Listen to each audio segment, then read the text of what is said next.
you can see that UMNO members are not happy with UMNO. Even PH members are not happy with PH. I think the aim is to smear our reputation. If you look at the charges, you can see that there's something not right there. At that time, I was one of the foot soldiers lah kat bawah-bawah to champion the reformasi agenda. You need to remember, this government was formed on the basis of lies. Why do I say that? Because this is not a kerajaan perpaduan, this is kerajaan penipuan. Hi, Datuk, one Saiful, one Jan. Thank you so much for joining us now for Top News Podcast. So let's go straight to the point. State elections is happening soon, anytime. Selangor is going to be bubar in next week or so. So is Penang said they will be bubaring on 28 June. So what's your vibe right now for the state elections? Is everything already been politicized? Yeah, I think things are going very well for Perikatan Nasional. Okay. The sentiment is still there in support of our movement, and if you look at the sentiment on the ground, the wave is still there to support us. So I think we will do very well in this election in all the states. I think. Okay. There are debates about how many states can Perikatan Nasional win. I think we will definitely, inshallah, continue to govern in Kelantan, Terengganu, and Kedah. And I think we're looking like we can do very well. Maybe take over state government in the other three. Okay. There's a debate about whether we can perform well in Penang or not. But I think regardless, I think we can do. We can achieve. We can make significant inroads into all six. You're a Penang MP? Yes. Are you planning to contest in the state seat? Itu rahsia negara. Oh man, kalau menang boleh jadi chief minister. I think let's put it this way. My focus is to make sure that the party will win. Okay. I'm already an MP, so I have a responsibility to make sure that we win in Tasek Gelugor. Okay. There are three state seats in Tasek Gelugor. So my aim is to make sure we win all three seats, and this is not a small feat. Because at the moment, 2 of the seats are held by UMNO, 1 by PH. So my mission is to make sure all 3 seats are turned over to us. So it's looking very well, very good. You feel the confidence from the ground. Yeah, but the sentiment is definitely there. Okay. And even if you look at what's happening nationally. Okay. You can see that UMNO members are not happy with UMNO. Even PH members are not happy with PH, the parties in PH. So I think that the wave is with us. But at the same time, I should also add that despite the fact that I'm MP for Tasek Gelugor, I am also Ketua Bahagian Bersatu in Bangi, Selangor. Oh wow! So Bangi, double duty. The Bangi is a different situation altogether. Yeah. There is a huge constituency with Bangi as a whole, whole parliament, 300,000 plus. It's the biggest constituency. I think it's the biggest. Yeah, it is for parliament. So there we go, and the 3 state seats. My aim is to make sure that we do well in Bangi as well. What's the prospects in Bangi? But Bangi, I think I'm confident in one of the seats, in Sungai Ramal especially. I think we have a relatively good prospect in Kajang. Okay. We need to work very hard in Balakong. Balakong is a very, very traditional seat for the AP. That's right. To begin with, kan. But interesting that we're talking about Penang for study. Penang Trikale, that's the slogan going on. Yes. Yeah. What about Selangor? Selangor, I think the debate is still out there. We're generally using Selangor Baru at the moment. Yes. I've seen it around. Yes. But I'm sure a proper announcement will be made. But Trikale, Selangor Baru, you guys are giving this new vibe, I think whatever the negeri is, whatever the state is, the most important point is we kalih all of them. Oh, okay. But also I have this controversial question for you right now. Penang and Kedah, you are the Penang MP. So what's your vibe on the whole Penang Kedah situation?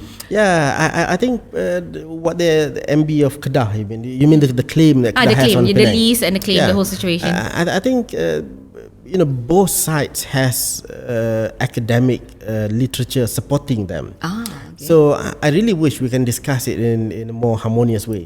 and I hope we will get to that stage. Okay. But unfortunately, on the government side, on the federal government side, they seems to be taking it in a very harsh manner. Yeah. So hopefully it can be resolved well. But how do you feel about former Penang Chief and Bagan MP Lim Guan Eng? He said that, where are all the Bersatu people? Where are all the past people? Perikatan Nasional ni. Like, do you guys agree that, Penang is Kedah punya? What happens when he's referring to the Kedah Penang MPs and Penang punya state assemblyman lah? Do you guys agree? What if Penang is won by PN? Will you guys move to Kedah? Yeah. Is there? I think the Lim Guan Eng is basically playing the role that he has to play, which is to stir up the sentiment. Okay. Otherwise, it's not going to be a political issue, right? So well done to him, but I don't think he's going to achieve what he wants to achieve. Okay. I really believe that the matter can be resolved properly through negotiation and through proper discussion. Okay. And if necessary, take it to court. Let the court decide. Okay, so talking about court, I have to ask you the elephant in the room about your Jana Wibawa punya Central Spine Road punya project, about the whole corruption issue and things like that. What is your thought? Like, do you think the charges will affect your PNs lah, Perikatan Nasional? Because not just you, Tan Sri Muhyiddin pun ada cases.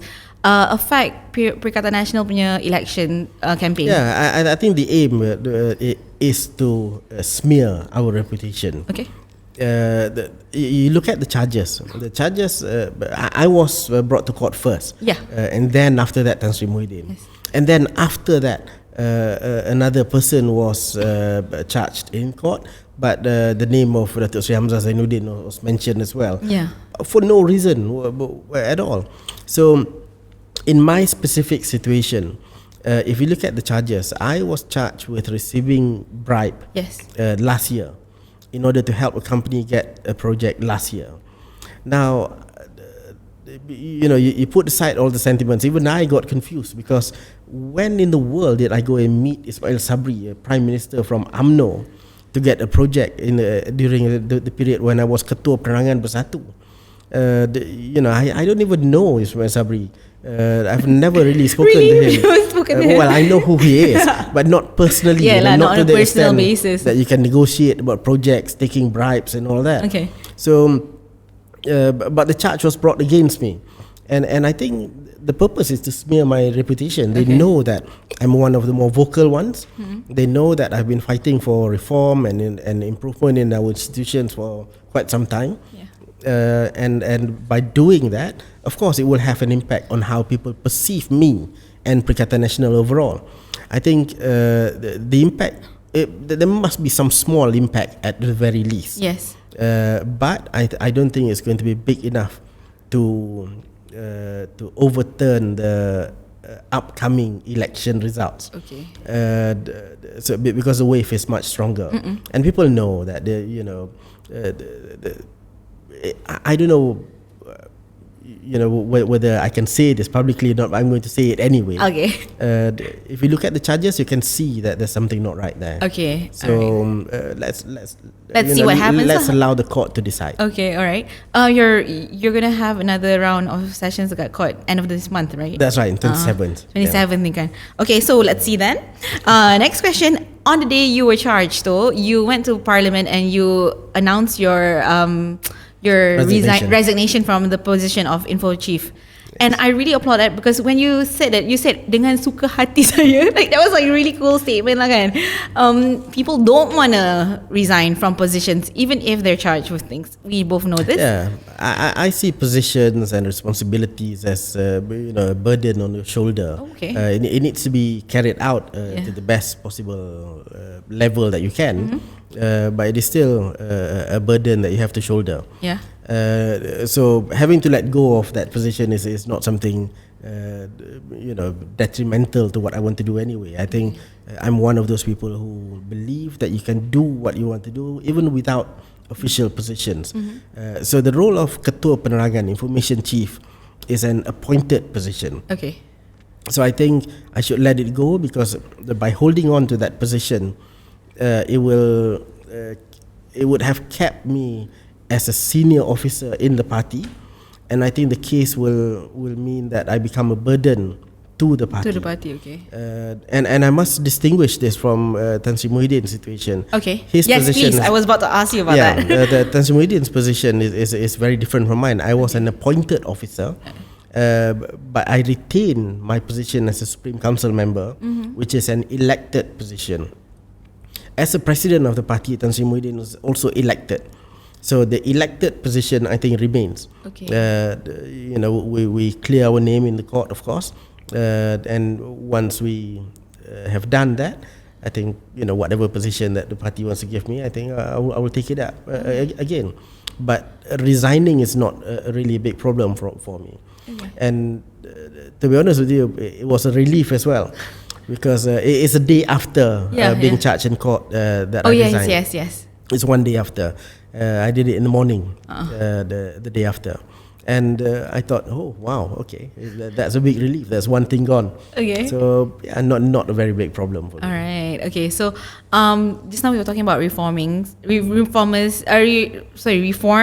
that you are some way a reformasi type of person. Daripada we've seen it since ideas, and then you were in PTPT, and we saw some changes you did, and now you're here as an MP. What makes your reformation brand different from Anwar? Yeah, but you see, I was actually one of those people who went to the streets to defend Anwar, were fighting for reformasi. Masa 97? Yeah, menyesal tak habis sampai sekarang. Tapi in any case, at that time I was one of the foot soldiers lah kat bawah-bawah, Okay. just doing the work to champion the reformasi agenda. And I think the vision that we had at that time, the reformasi movement, it was bigger than one person, of course. It's not all about Anwar. It's actually about reform. Okay. For many of us who supported reform. And the difference can only be seen now, I think, now that Anwar is Prime Minister. You can see that his reform is not being implemented at all. I don't see much reform in this government. Okay. Even when it was PH 1.0 before, which I was part of that government as well. I think not much reform was being pushed by Anwar. Okay. And that was why I agreed when Bersatu decided to leave Pakatan Harapan. We can see even at that time that Anwar's interest at that time was to make himself as Prime Minister. He wasn't pushing for reform in that administration. So the only thing he was pushing for was for him to take over from Tun Mahathir. And I think that same spirit continue until today, in which we see him as a Prime Minister already, but the only thing that he wants is for people to puja himself. I don't know what that word is in English. Please help me out here. To idolize him. Not really idolize. Idolize is too strong a word, but almost there. Okay. Right? To idolize him, all the statements that he made, the grandiose announcements that he made. But what are the actual reforms? Okay. The political financing reform, for example. You mentioned about political financing a few days ago. Yeah, I've been involved in political financing reform since Najib Razak's time. Yes. So he appointed me into one of the committees to draft out a legislation to regulate political financing.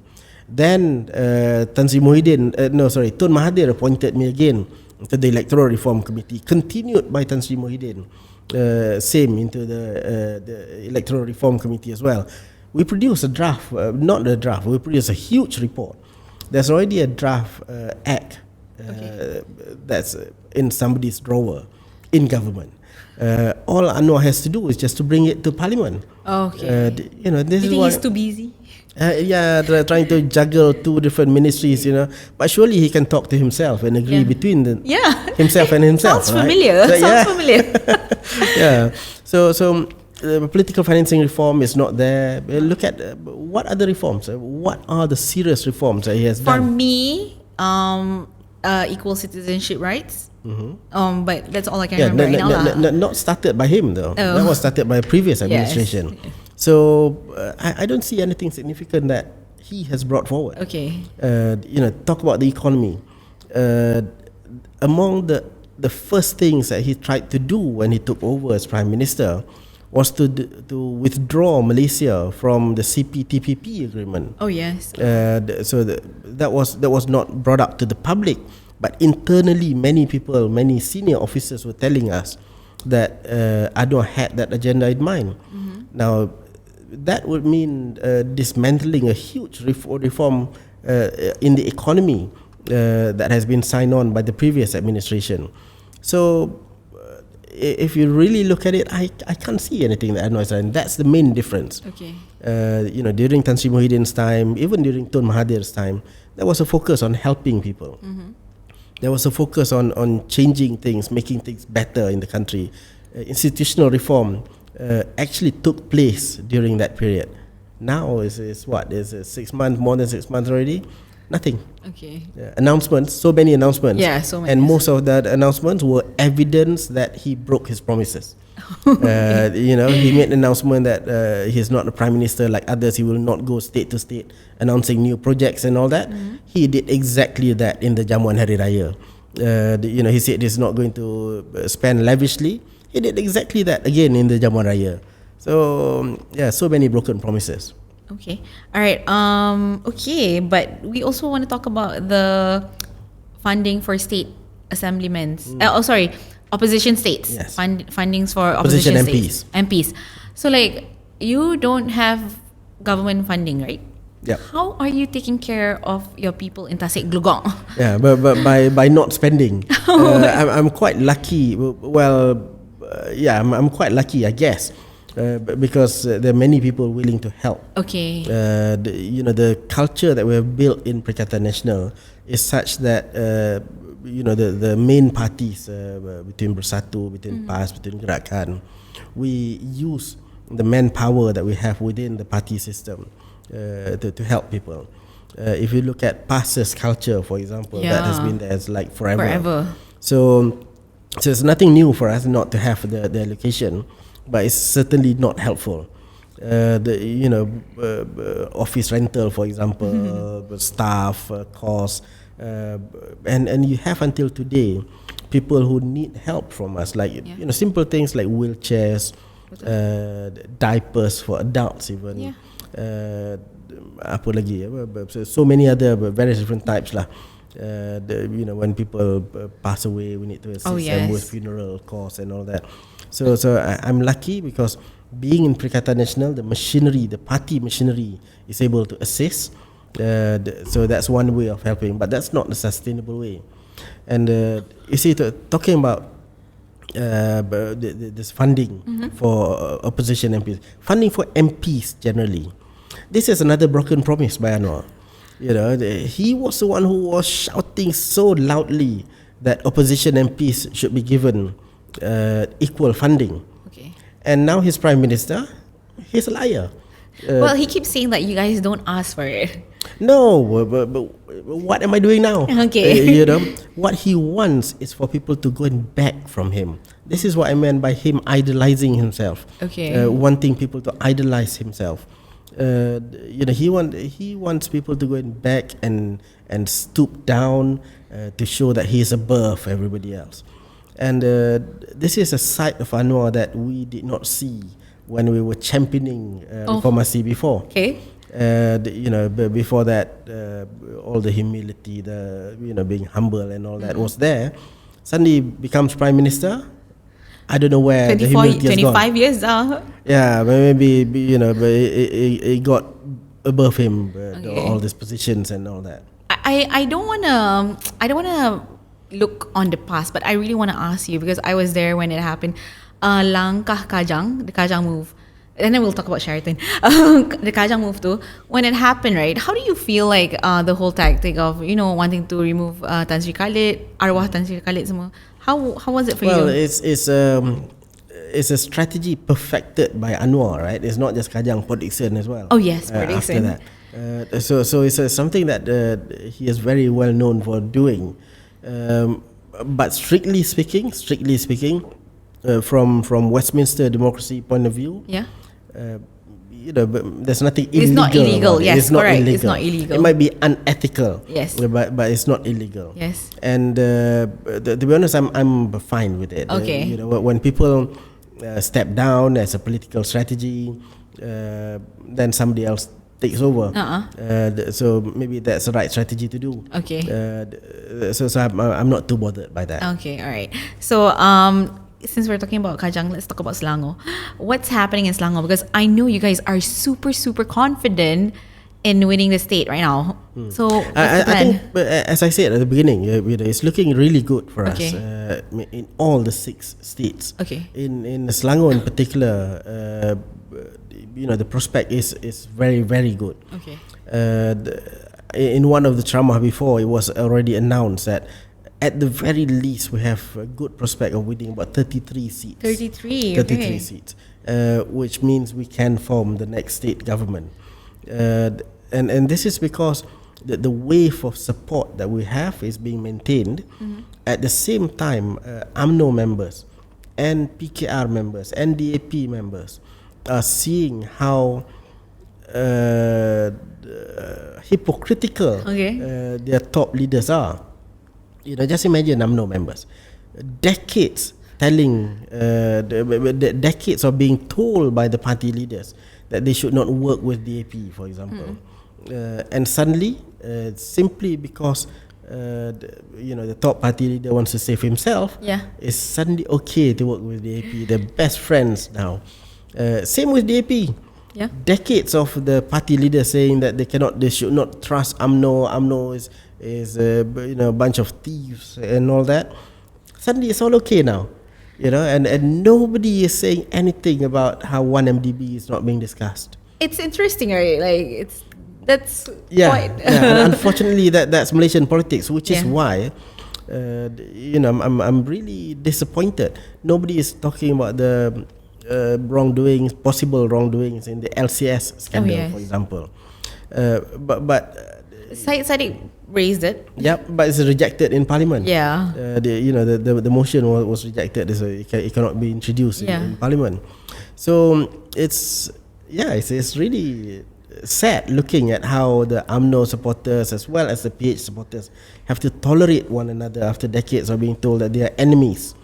Now I need to clarify one thing. Okay.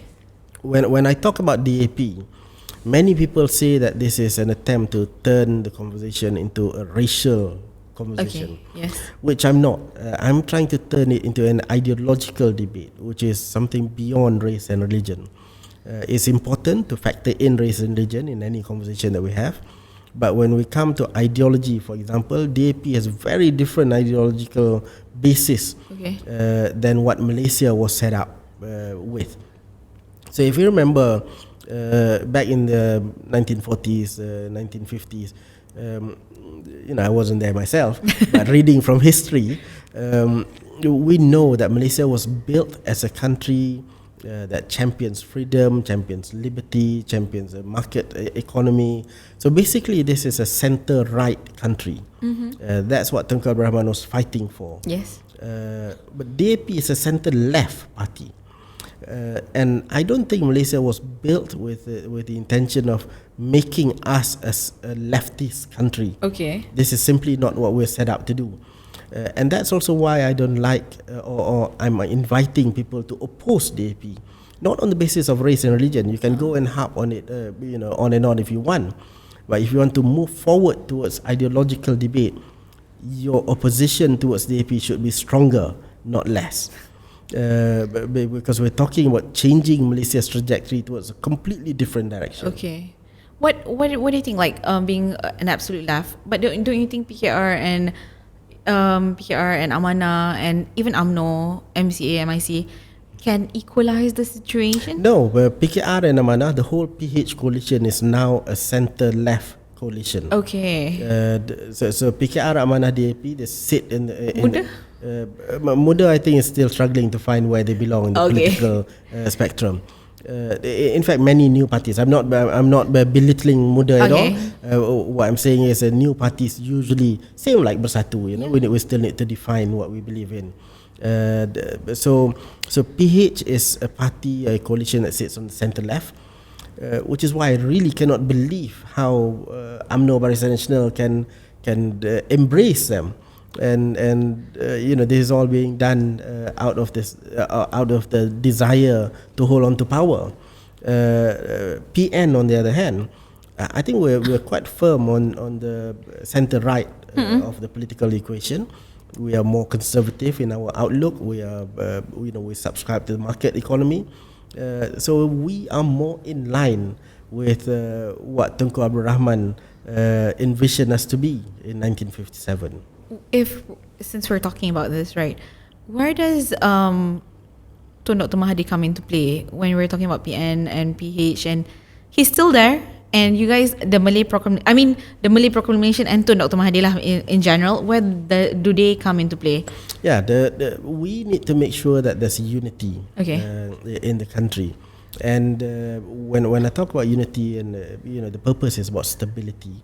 In order to create political stability, the majority segment in the country, which is the Malays and the Muslims, need to feel confident and stable. Yeah, you can talk about why in the world are you not comfortable? Why are you not confident and all that? You can ask all the rhetorical questions, but that does not address the real problems on the ground. Okay. The real problem on the ground is the insecurity is still there. Nobody needs to instigate anything at all. The insecurity is there. So in order to tackle that, I think there needs to be togetherness among the Malay Muslims, and Tun Mahathir is spearheading that. I think many people in Bersatu, in Perikatan Nasional, are supportive of that agenda, and by all means, let's all try to achieve the political stability that we want. Datuk Sri Ahmad Faizal Azumu came a few weeks back, and then he said that you guys are trying to focus on Malays are your bread and butter lah, but you guys are trying to entice the non-Malays to come and support you guys, to show that you guys are welcoming, and also you guys are diverse. Yeah. You provide diverse services to the people. Do you think the Malay Proclamation will repel them away from Bersatu and PN in general? It shouldn't do. But let's tackle your question in two different levels. Okay. Number one, I think it should not repel them. It should not push them away, because there's no problem if the other religious or ethnic groups want to band together and create a political vision for themselves. I think that's absolutely fine. So that's on the one level. On the other hand, I think Perikatan Nasional need to admit that there's still weaknesses within Perikatan Nasional when it comes to engaging with the non-Malays and the non-Muslims.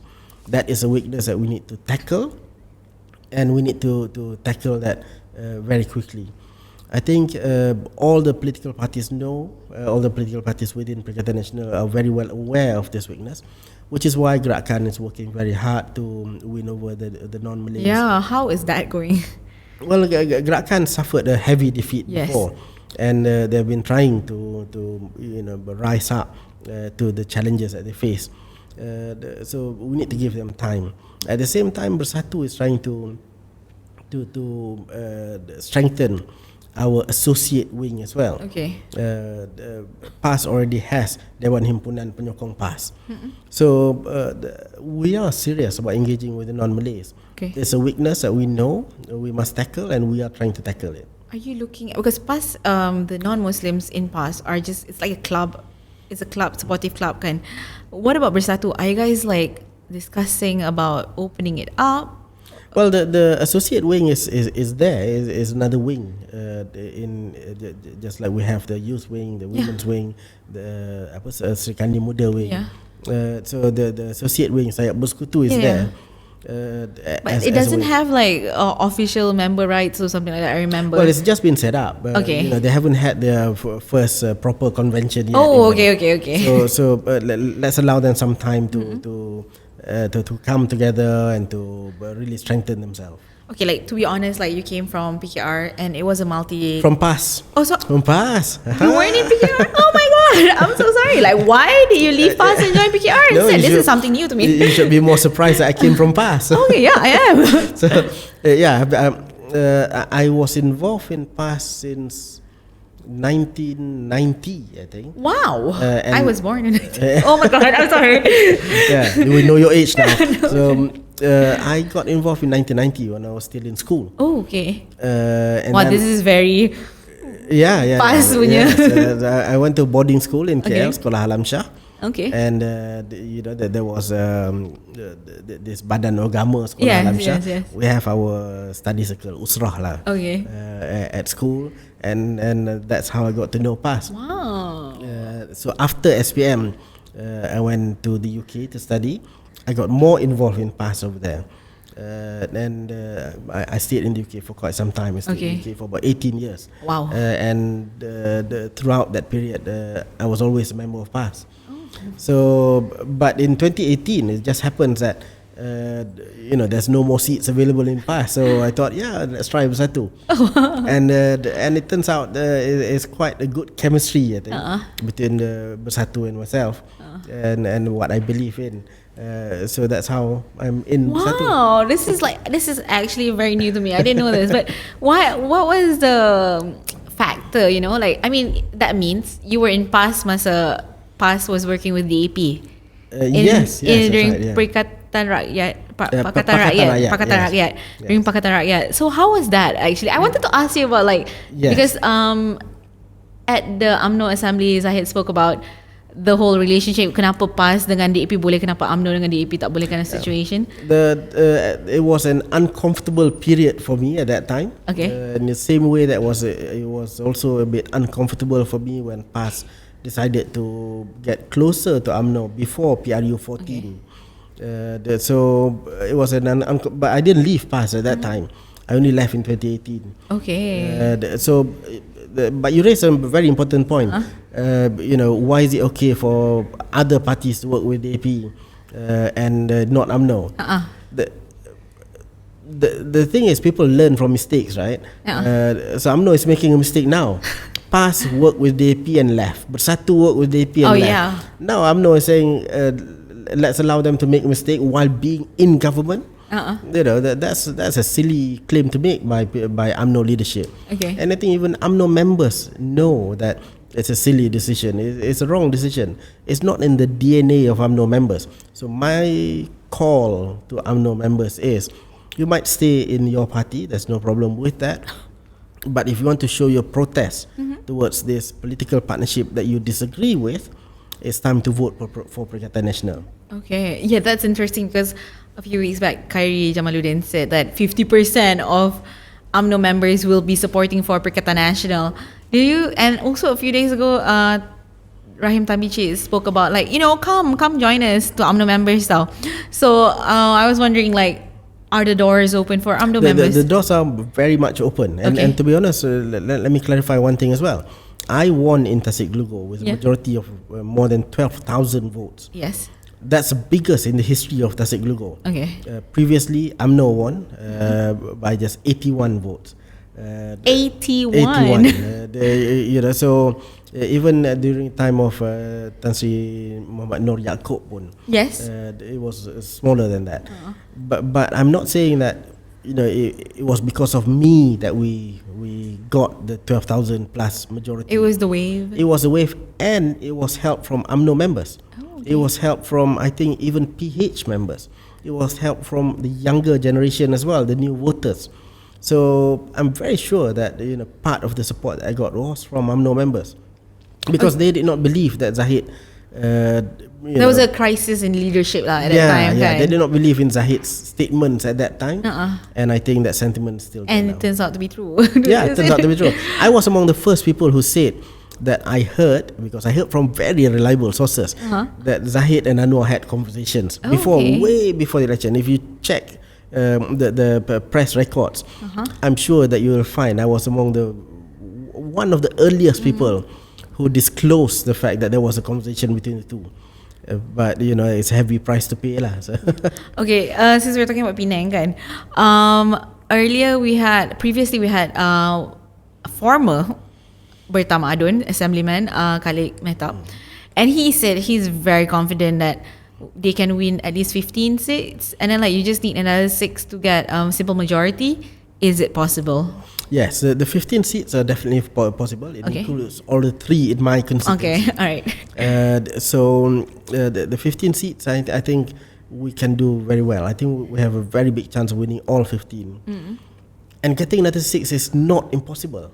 It's going to be hard work, but it's not impossible. That's why I spend most of my time in Penang now. But other than now during Parliament sittings, Yes. but most of my time outside of Parliament is in Penang. And I think it's doable, definitely doable. Okay, so we can. Yes. Oh my God, this is definitely. exciting. So if you look at the sentiment on the ground, as I said just now, PH people are not happy with how PH is defending UMNO. Yeah. No DAP or PKR real reformists in DAP and PKR, they will not want to be one of the people who have to defend Zahid. In the same way that no real committed members of UMNO would want to be campaigning for Lim Guan Eng. And Vice versa. Yeah, and my call to them is, even if you love the parties that you are in now, even if you do love it, now is the time to show your protest so that your own party can change in the future. Okay. So you want to send a signal for your party to change, it is by voting for Perikatan Nasional. Okay. And this is my second last question. Okay, Tan Sri Muhyiddin invited Khairi Jamaluddin to be a candidate for Bersatu. Where are we? What's the progress there? What are we looking at? Where are we looking at? I had a buka puasa session with him during Ramadan as well, and I asked him the same question. Bila lagi ni? When are you joining us? He said there's a matter of timing. Okay. But I think he has to make his mind soon. We would love to have him. I mean, he's not a future leader anymore. He is a leader now. Yeah.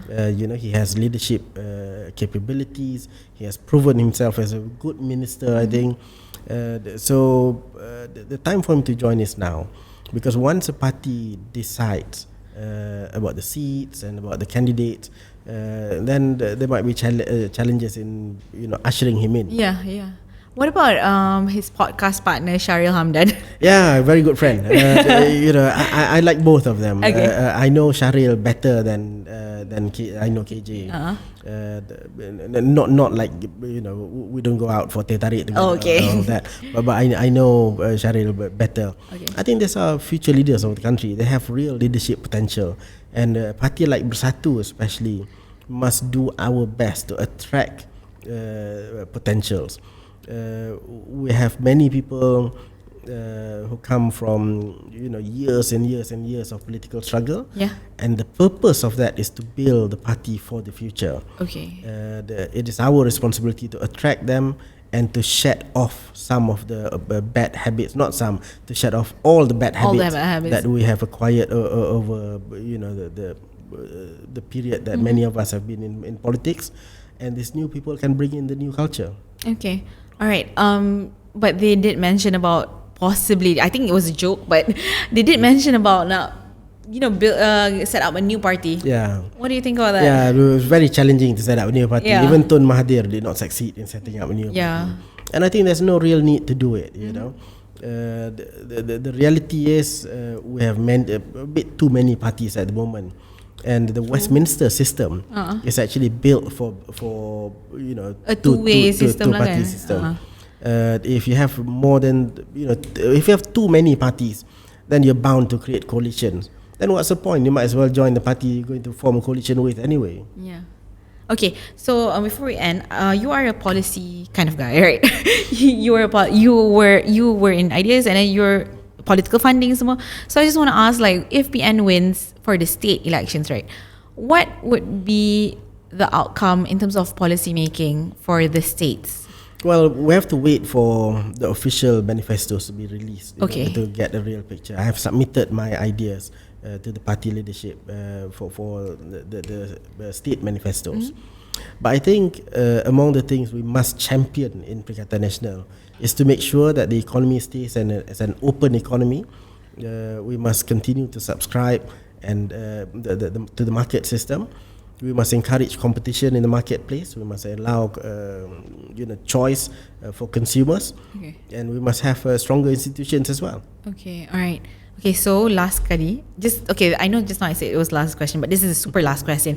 What's the impact of the current federal government and Datuk Sri Anwar Ibrahim's position as Prime Minister if Perikatan Nasional wins all 6 states? Oh, it will be a big slap on their faces because it shows that this state election, the elections that's taking place in all the 6 states, is also like a referendum of whether or not the public trusts this current government.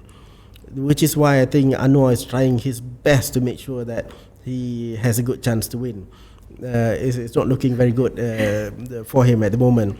But it is a referendum on whether or not this current government is trusted and accepted by the public.